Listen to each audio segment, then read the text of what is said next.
Hi everybody, and welcome back to my workbench for episode 2 of this Austerity conversion.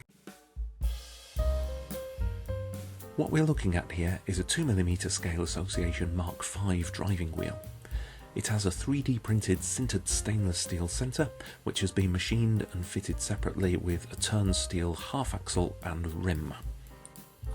The Mark V wheels come with a hole pre-drilled to accept a 0.5mm flanged brass crank pin. The crank pin finishes flush with the back of the wheel, and I like to solder my crank pins into my wheels, so I'm going to remove it and put a little countersink on the back of the wheel so that I've got a place for the solder to flow into. I'm also going to use the drill to remove any burrs from the front face of the wheel and a little broach to get rid of any detritus from inside the hole. Now, people may tell you that you can't solder to this 3D printed material and you need to glue the crank pins in. Well, having had glued in crank pins fail on me in the past, I'm a stickler for soldering these days. You can do it, you just need a really aggressive flux like this car's Black Label flux. Ironically, this flux isn't black at all, it's actually a very pretty shade of purple, but the colour is really the only nice thing about it. It's a very aggressive chemical and quite dangerous to work with, so you need to be really careful. I believe the active ingredients are zinc chloride, which is quite nasty, and ammonium chloride. You definitely want to avoid splashing this on your skin while you're using it, because it can give you quite a nasty burn. I should probably be wearing gloves to do this. The fumes can be nasty as well, so a well-ventilated area or a mask are de rigueur when using it. Anyway, the joint seems to have been made successfully, at whatever cost to my long-term health. Looking at the back of the wheel, I can see that there is a little lump of excess solder left over on that joint. I don't want it to interfere with the running of the chassis, so I'll just pare it away before I move on to fitting the balance weights to these wheels.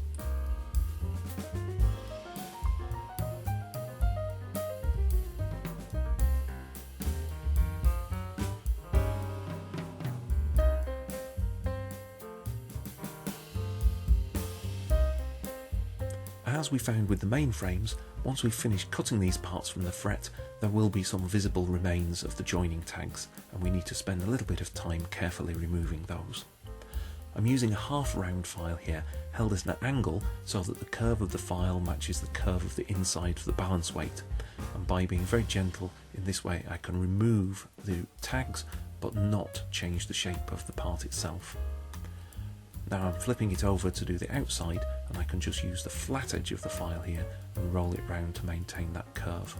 And it's important that the outside edge of this balance weight is smooth so that it can fit up against the inside of the wheel tyre. And it's worth doing a dry run to check the fit and positioning of all of these balance weights before committing to fix them in place. And speaking of fixing, because these balance weights are cosmetic and not functional, I don't mind gluing them in place, and I'm going to use 2-part epoxy resin for this.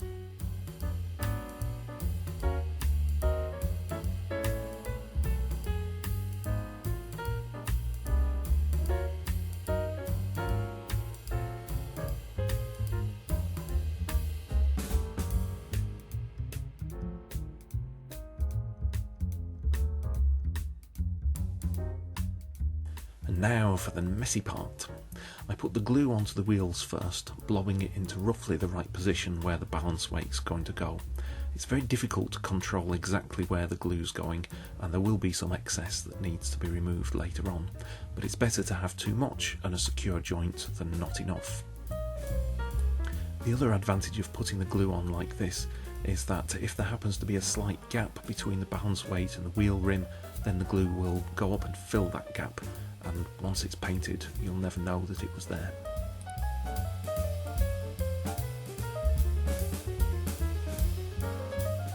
The 2-part epoxy does give me a few minutes of working time before the glue starts to go off, so there's plenty of time to inspect these balance weights from every angle and adjust the position if necessary to make sure they're absolutely perfect.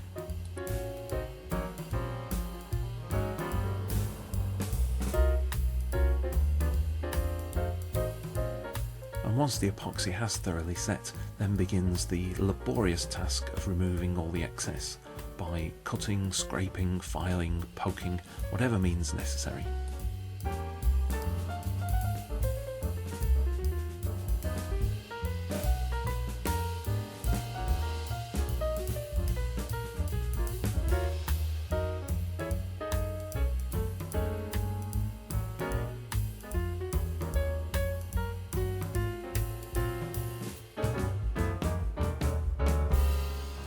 there in the end.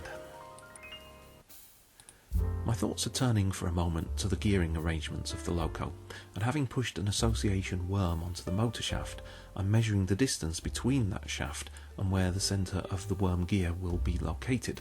And as luck would have it, 6.5mm is exactly the meshing distance between the association worm and a 38-tooth worm wheel.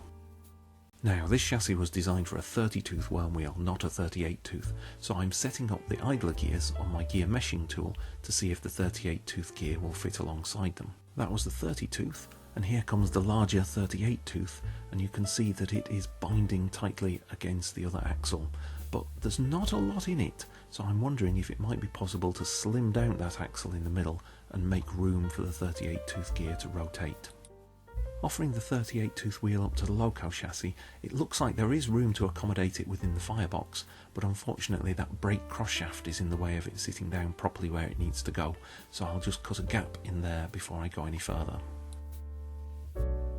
Lining things up roughly from the outside, it looks like that gear will come slightly further forward than the front of the firebox and interfere with the bottom of the boiler, so I'm going to have to file a slot in the bottom of the boiler to make room for the gear, and hopefully it won't be too obtrusive.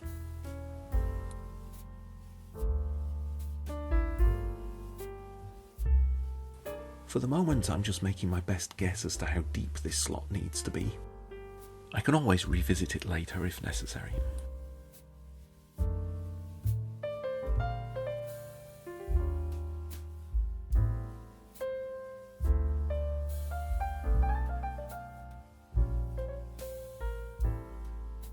There are 3 little slots on each side of the chassis, and they're there to locate the footplate support brackets. If we look from in between the frames, we can see that the top half of these slots are being obstructed by the solid footplate.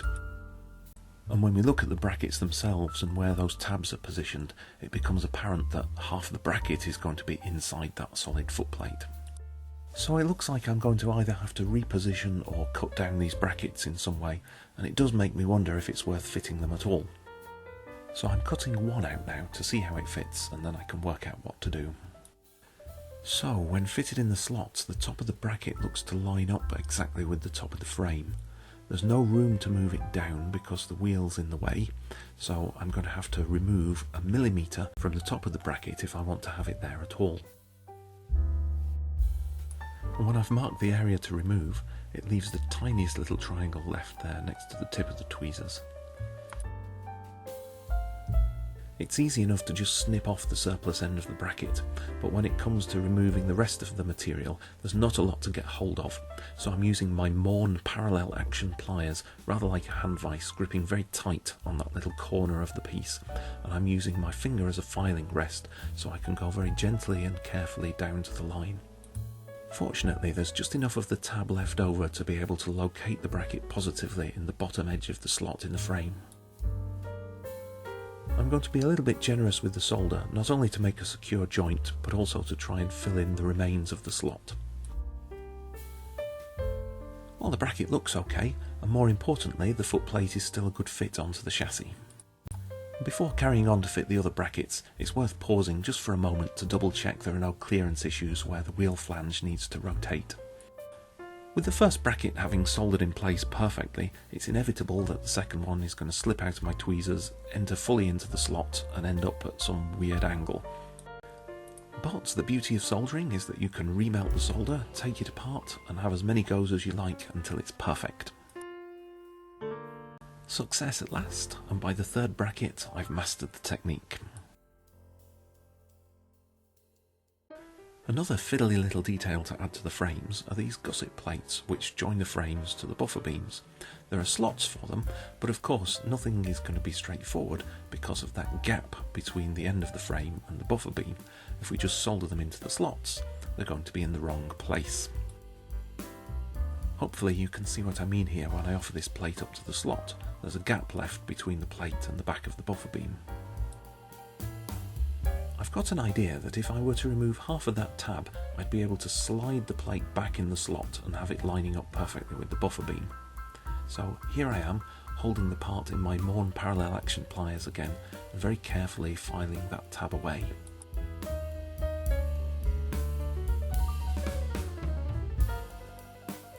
It looks like this plan might just work. However, to solder the gusset plates to the frames in the right place so that they just touch the back of the buffer beam, I'm going to have to do it with the frames and the footplate fixed together. My hope is that this lump of blue tack will be able to support the gusset plate and stop it moving around while I solder it in position. My main concern when I'm soldering though is that I avoid melting any of the plastic bits. A relatively large lump of solder is called for here, so that I can make a mechanically strong fillet along the bottom of that joint. Now you may have noticed the gusset plate droop a little bit as I dwelt too long with the soldering iron and the blue tack got soft, but it's not too bad, and once the blue tack's been removed, a judicious tweak with the tweezers should be able to put everything right.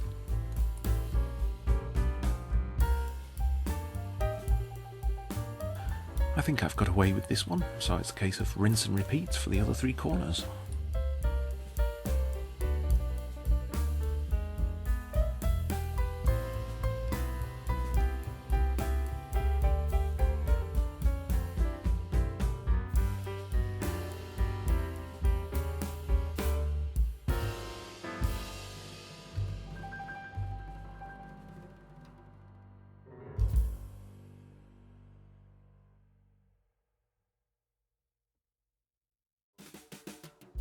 Now, it's an open secret in 2mm circles that a little bit of controlled slop in a chassis can aid running no end.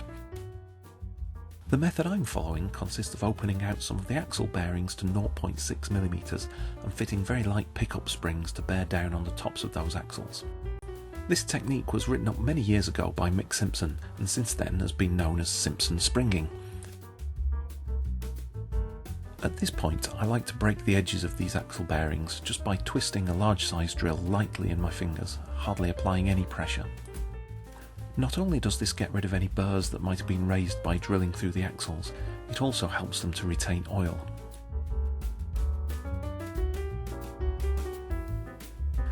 Obviously I can't get the drill to the inside faces of the bearings, so I'm polishing them off with a very fine file. The perfect material for the springs themselves is a very fine phosphor bronze wire obtainable by recycling old coupling springs from N-gauge vehicles. Even though most modern N-gauge models don't come with these kind of sprung couplings anymore, you can still buy the springs as spares, and an internet search will quickly reveal multiple sources. The first task is to straighten the spring wire, and I begin by gently teasing out the coil. I progress by repeatedly drawing the wire between my thumbnail and my finger. For the final part of the straightening, I find it useful to hold one end of the wire in the vise, and then I get a bit more control over which direction the wire is curling as I'm drawing it through my finger and thumb, and also I can straighten it over its entire length.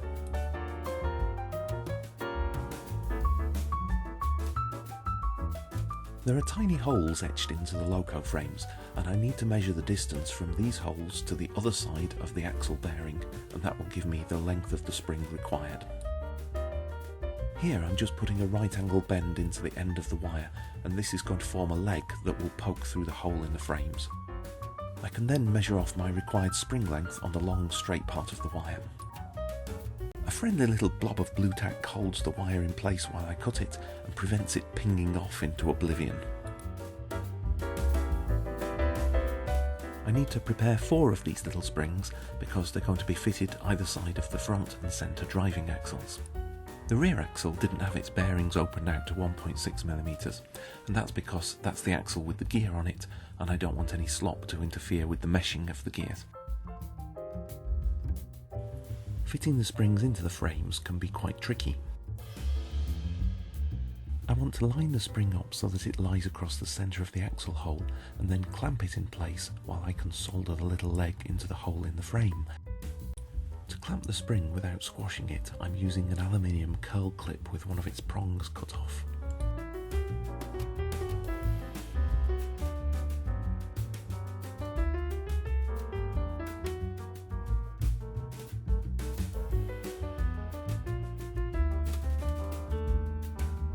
Where I'm soldering this spring into the frame, it's very close to one of the brake hangers I'd previously fixed in place, and on this occasion I must have dwelt slightly too long with the iron because the solder has obviously softened and this hanger has moved.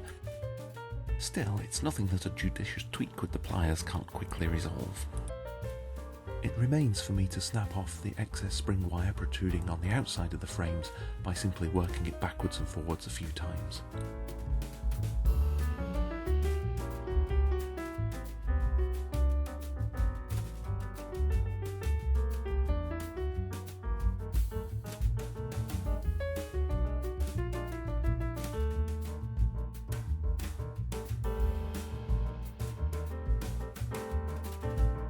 Just checking that the solder's visible on the other side of the frames to indicate a good strong joint.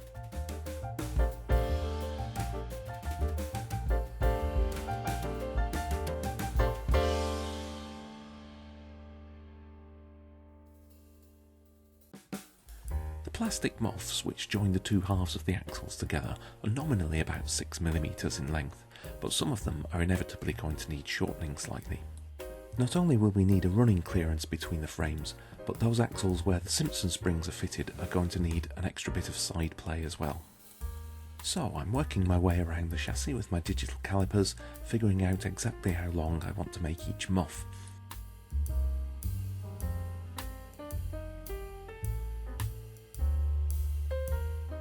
With the measurements complete, I'm going to move over to my watchmaker's lathe to prepare the muffs, starting with the geared axle. And it turns out that this muff is actually the perfect length to begin with. Even though it doesn't need shortening, I'm still going to mount it in a collet on the lathe and turn some chamfers on the inside edges. And those chamfers will help when it comes to inserting the half axles. There's hardly any cutting required here, so I'm using a handheld graver and also turning the lathe headstock by hand so I take the lightest of cuts. The outside diameter of this muff is different on each end to accommodate a metric spur gear and an imperial worm gear, so I need a different size collet when I turn the muff round to put the chamfer on the other end.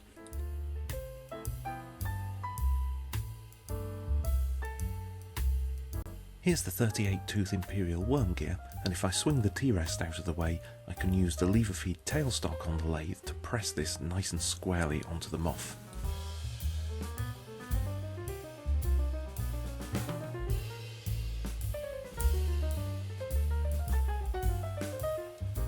I then need to turn it back round again and press the metric spur gear onto the other side of the muff.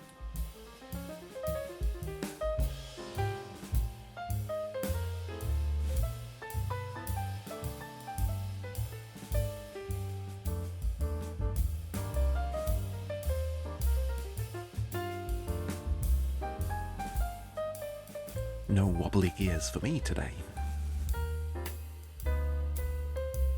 The final bit of preparation on this muff is to drill a little hole to let the air out when the half axles are pushed in.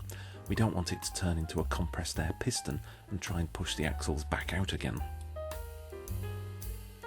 The next muff is for the driven axle, and this one is a little bit too long, as you can see. It has a 3mm outside diameter along its entire length in order to accommodate a metric spur gear. I'm turning the lathe by hand again so I can shave off a very small mount from the end of this muff.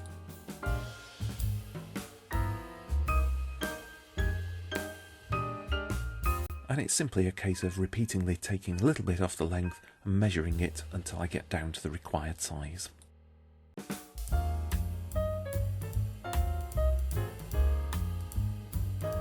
This is looking close to what I want it to be now, so I'm going to check it against the loco frames themselves, and it looks as though this is going to be a nice running fit with minimal side play, which is exactly what I want on the geared axle. So it's back to the lathe, and I can now put a chamfer on the outside and inside edges of this muff.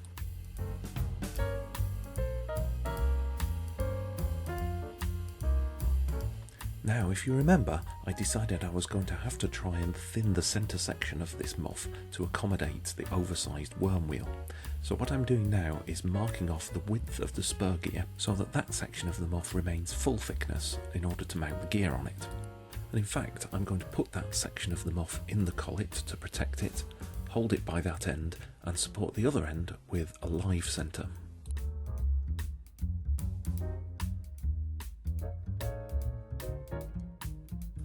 And now, using the graver, I can begin to thin that centre section of the muff.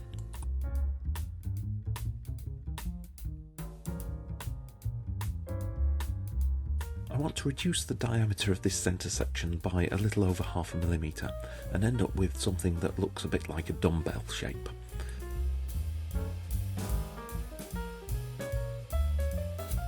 And as before, it's a case of taking small light cuts and measuring regularly until I get down to the exact size I want. And this is the right size, but I just want to try and trim away those burrs that have been raised on the plastic.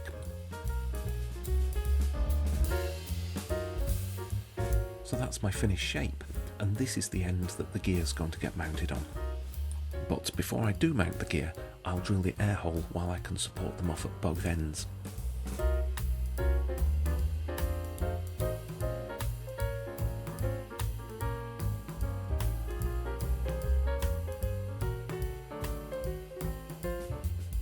It's a bit more awkward to hold this muff to press the gear onto it, so I'm using the centre again to align it in the collet.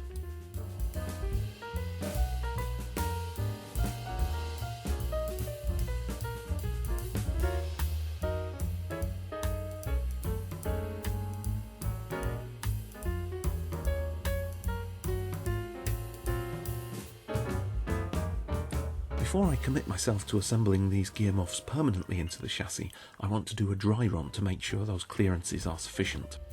The gear muffs themselves are designed to be a tight push fit onto 1.5mm axles, so here I'm using a 1.4mm drill shank in order to get a nice running fit and test things out. Of course, the drill is too long to fit in the gap in the footplate, so I've had to prepare a shorter length of steel that will allow me to assemble the footplate onto the chassis like this.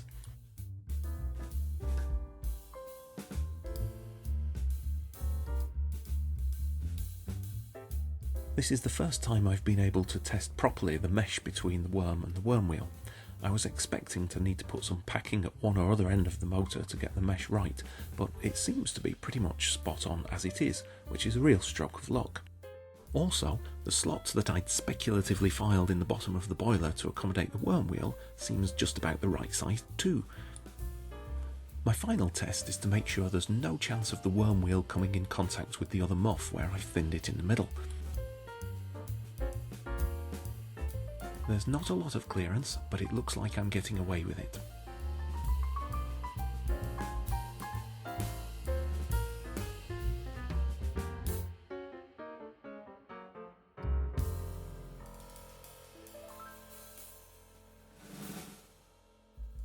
So it's back to the lathe, and it's time to make two half axles, 3mm long, to support that muff with the two gears on it.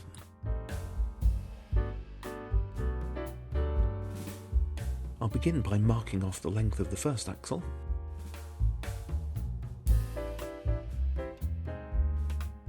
and then with a graver I just want to put a little chamfer on the end of this axle where it's going to be pushed into the muff. My parting off tool is made from an ACM knife blade which I've dressed on an India stone, and it's really ideal for this kind of job. And after retrieving this half axle from whence it pinged, I can face off the remaining length of steel and cut the next one.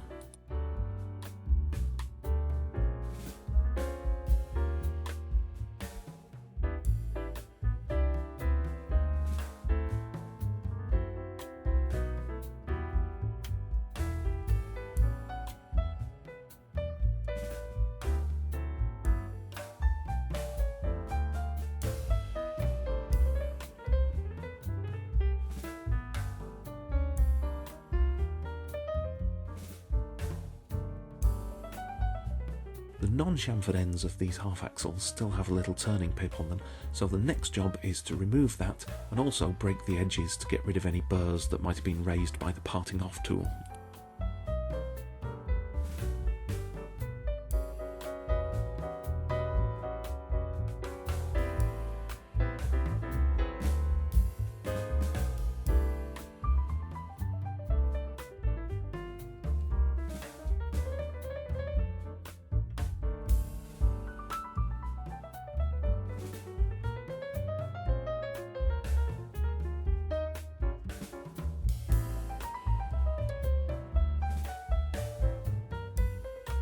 And eventually I have two nice chamfered half axles ready for insertion.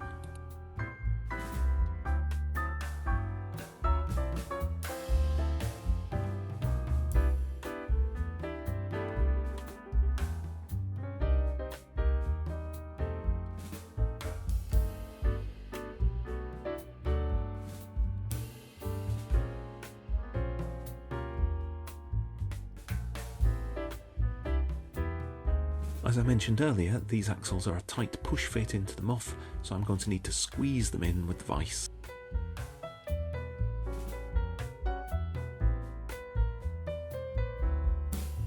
It's important to check visually that the axles are going in nice and square, and having the little chamfer on the ends of the axles and also on the inside of the muff really helps with this.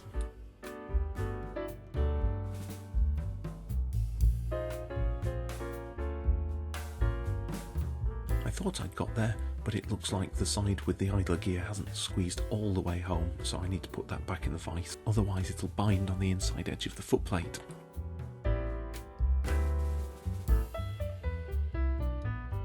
I just need to check now that I've not squeezed the frames up too tight and that the gear will still rotate freely. At last I'm ready to start fitting the wheels into the chassis, and to help me do this I'm going to use this rather fearsome looking wheel quartering tool that's available from the 2mm Scale Association. The tool comes with a set of interchangeable plates to accommodate wheels of different sizes. Each one has a hole for a crank pin to slip into, and by orienting the plates at 90 degrees it ensures that the wheel sets are consistently quartered as they're pressed home into their respective muff.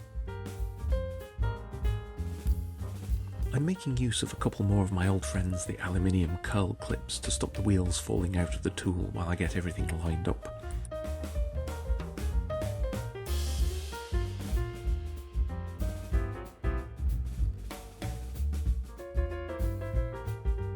It does get a little bit precarious, and you could do with several more hands to do this job, but even if you did have them, there wouldn't be room for them all.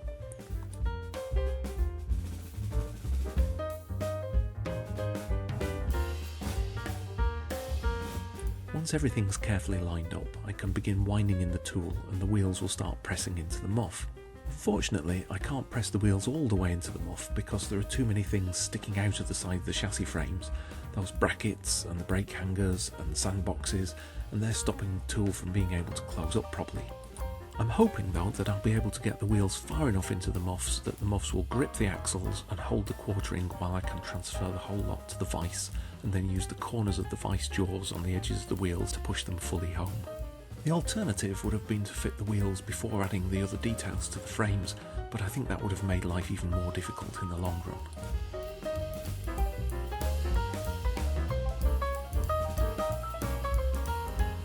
As I'm squeezing these wheels in the vice, you might be able to see that the wheel on the side that doesn't have the spur gear is going into the muff much more easily, and that's because the brass gear isn't constricting the muff, it's allowing it to expand a little bit as the wheel goes in.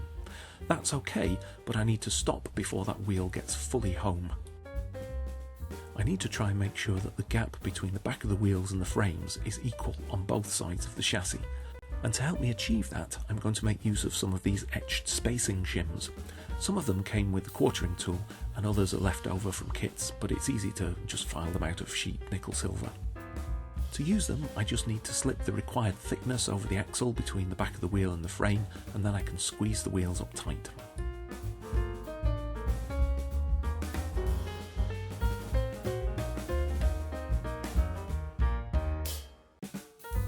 I've started with the shims just on one side, and then I can squeeze the wheel on the other side where the gear is in until I'm approaching something like the right back-to-back dimension.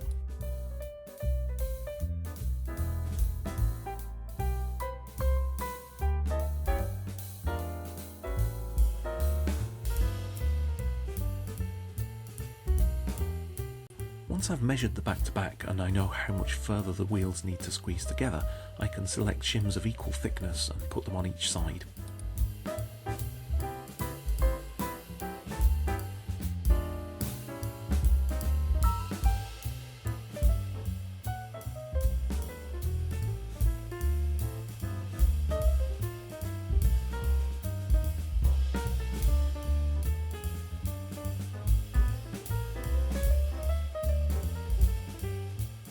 An association bobbin gauge helps me check the back-to-back to confirm that the gauge is set correctly. It's then a case of removing the shims before I can check that the wheels rotate smoothly without wobbling or binding.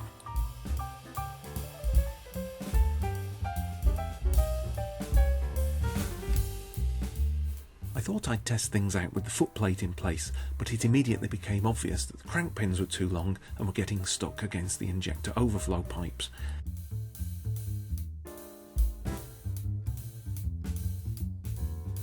I made the decision to trim these back a little bit now because I desperately wanted to test the motor in place and the drivetrain under power.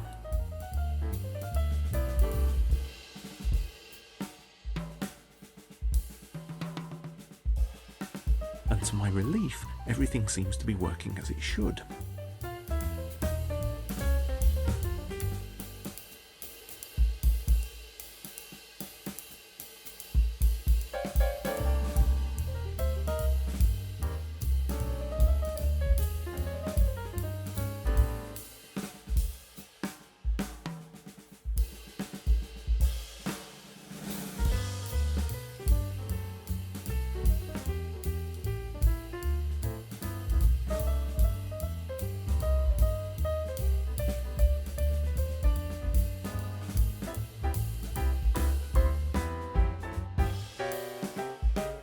Now I know how long it needs to be, I just took this opportunity to trim off the end of the worm. To fit the wheels on the other axles, first need to move the Simpson springs out of the way, otherwise they'll get destroyed in the process. They should hold themselves in place, resting on the tops of the bearing flanges like this.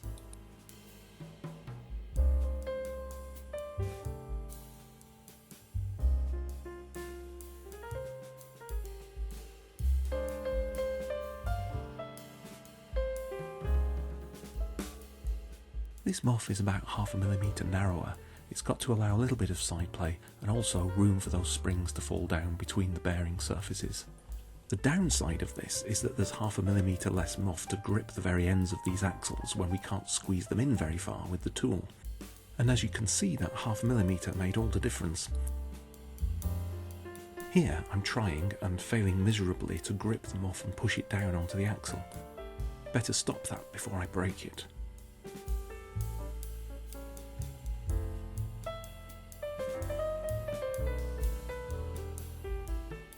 So my next tactic is to not to worry about the quartering for a moment and just try and get that axle gripped in the end of the muff. I can then line the wheels up by eye and try and twist them in the axles until the quartering is something like what it should be. When I think I'm close, I'm going to try and reinsert the wheels into the quartering tool and check whether I've actually got it right or not. And I can keep tweaking and adjusting the quartering until the wheel set slides freely into the tool.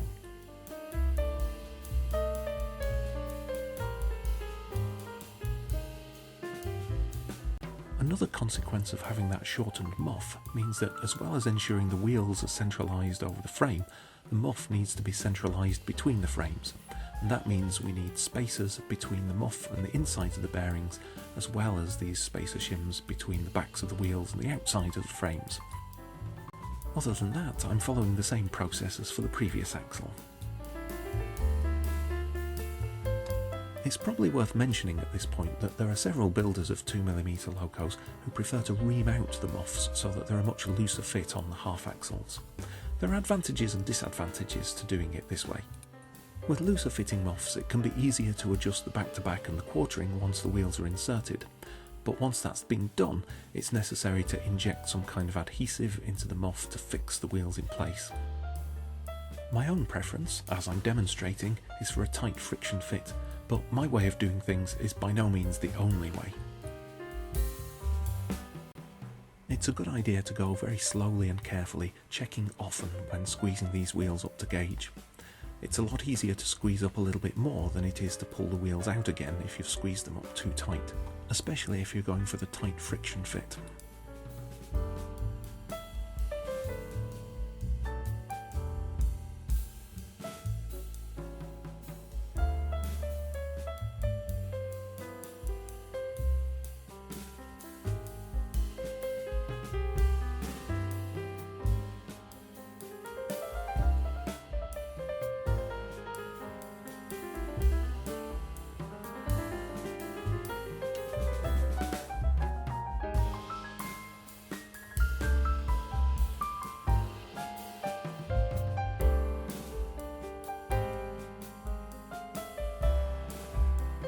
with the back-to-back finally set and the wheels rotating nicely, it remains to nudge those Simpson springs off their ledges and down into the gap between the muff and the bearing.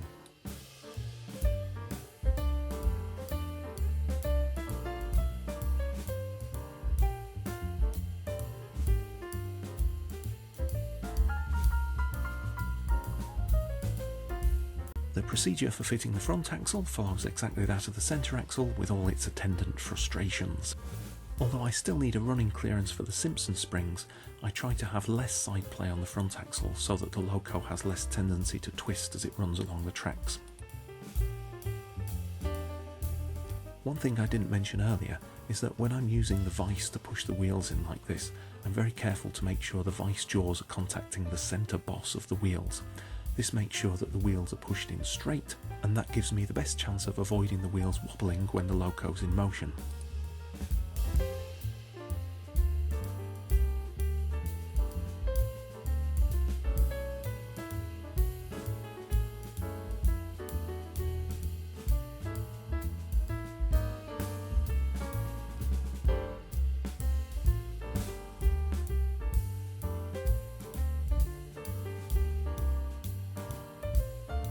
With all three axles fitted, it's time for a track test, and the theory goes that if all is well, the loco should roll under its own weight down an inclined plane. And that being the case, I think that makes it the perfect point to take another break. Join me again in part 3.